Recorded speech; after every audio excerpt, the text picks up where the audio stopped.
questions. How BAT see the future of the industry? Do you think in the long term that MPJ's products are going to replace the conventional cigarettes, or are going to be another product in the market? And the second one is, what have been the impact of the Reynolds acquisition in the development of the MPJ's product? Do you have synergies? Do you have more or less resources? Okay, good questions. Thank you very much. I'll pick the first one. It's very difficult to predict the future. Now, if we look backwards, the 20th century was predominantly what I would call the cigarette century. In 1900, cigarettes were around about 5 to 10% of all tobacco products consumed. By the millennium, the year 2000, cigarettes were 95% of all tobacco products consumed. What I think we can predict accurately is that the 21st century will be a century of different products. The trend that we see at the moment is that cigarette consumption is declining, and in markets where next generation products are available, cigarette smokers are migrating to next generation products.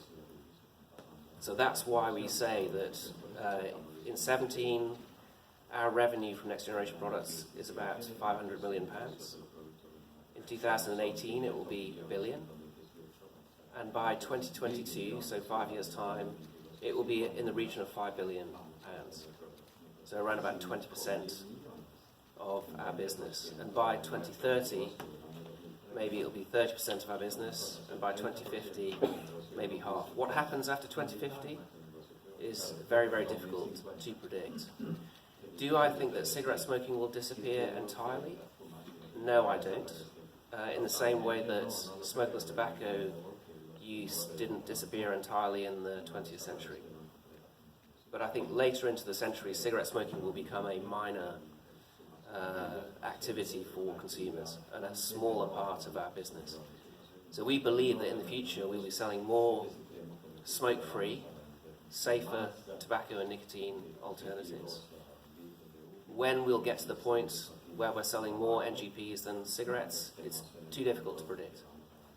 It will happen, it's just how long it takes to get there. But our intention is to get there as quickly as possible.